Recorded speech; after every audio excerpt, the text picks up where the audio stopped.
So if you haven't heard of a talking stick or you're not exactly sure how you use a talking stick, I've got the right person to talk us through it. Adam, tell us about the talking stick. Thanks, Costa. Well, and thanks boys and girls for allowing me to come here and talk today about it.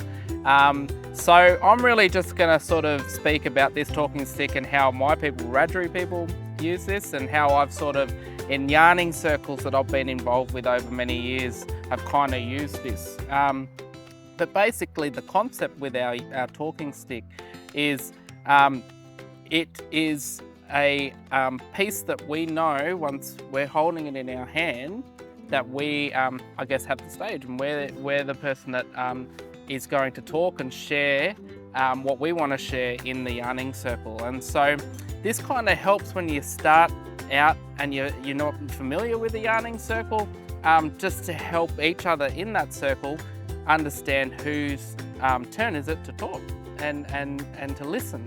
So this particular talking stick that I have in my hand here looks a lot like a clap stick, which we had that comment before, but we actually have a bit of a design on it, and you'll be able to see that there.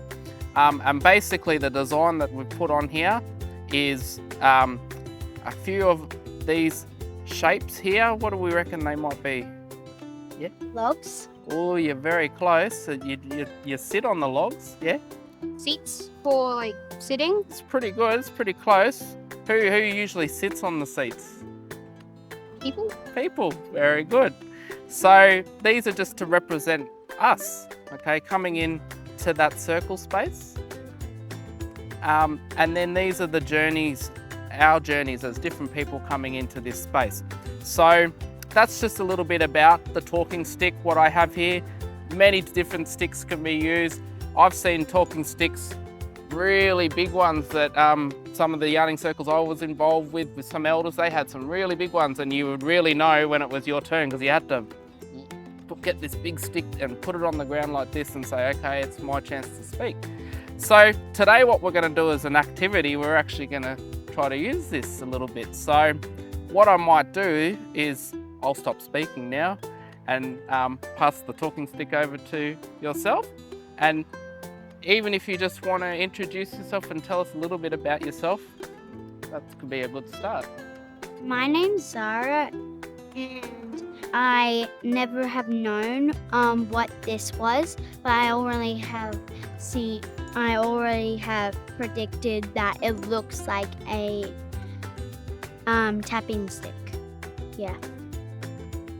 Well, thank you, Zara.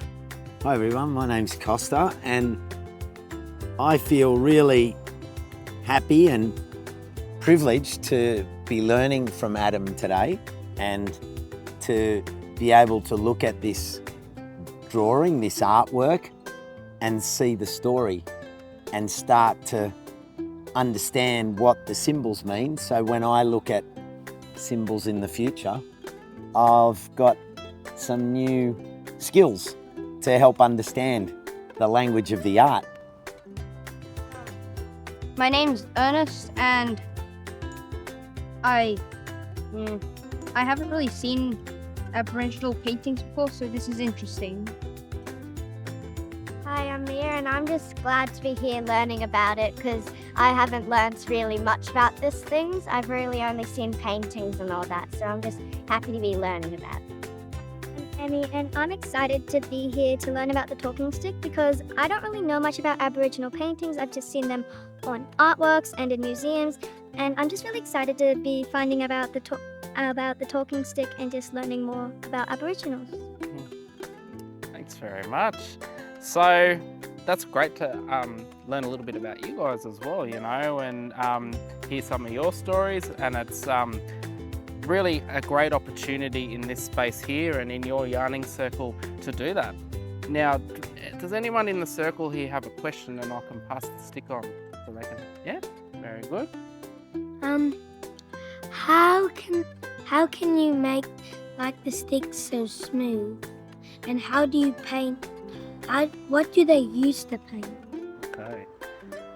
So, you know, this is a little bit of using some more modern technology these days to get it really smooth.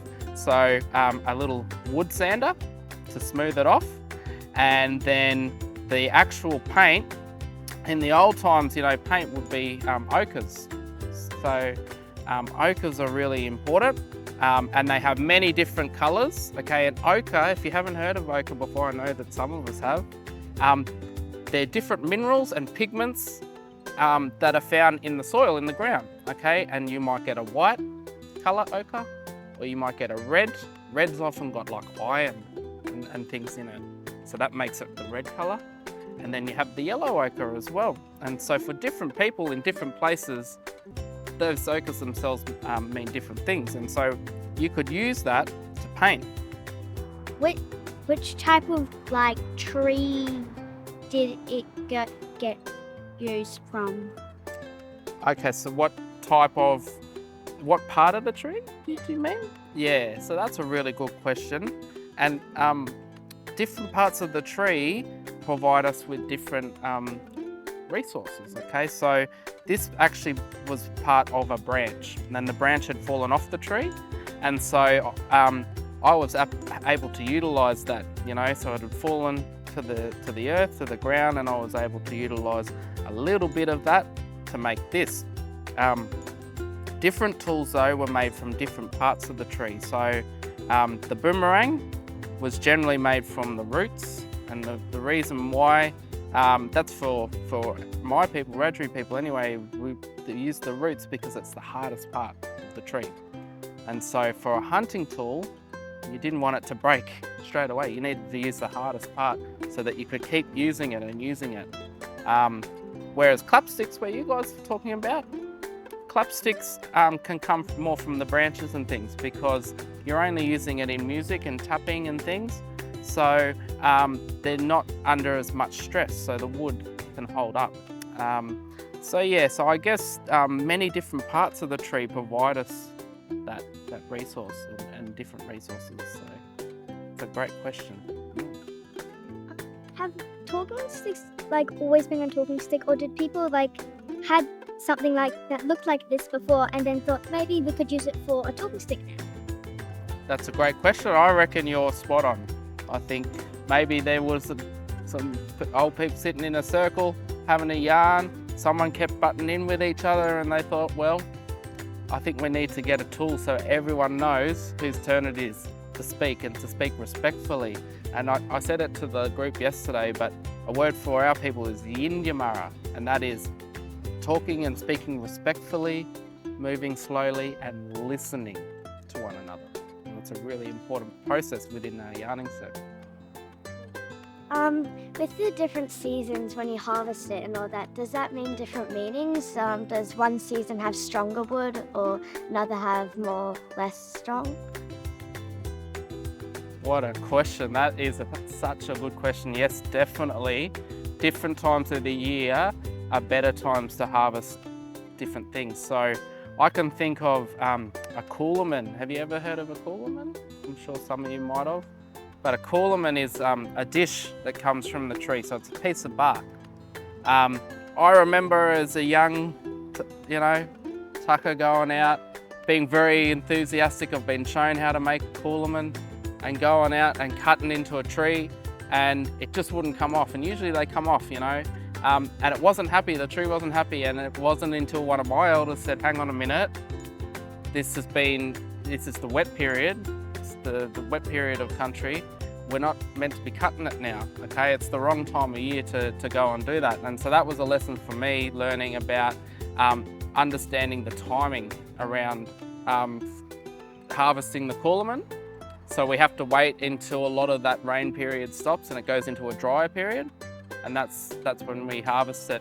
And things will change again for different woods and different parts of woods, because if you don't want that wood to crack, then you need to harvest it at the right time of year. So that's a really good question, that one. So yeah. So timing and understanding and connecting to country is a really big part of it, because country will teach you when it's time and when it's ready. So, and that's that whole thing about observing and learning. You're right, Adam. Wow, great questions, everyone. It's been such a good session of it. Costa, what are you doing? You need the Oh. talking stick to talk.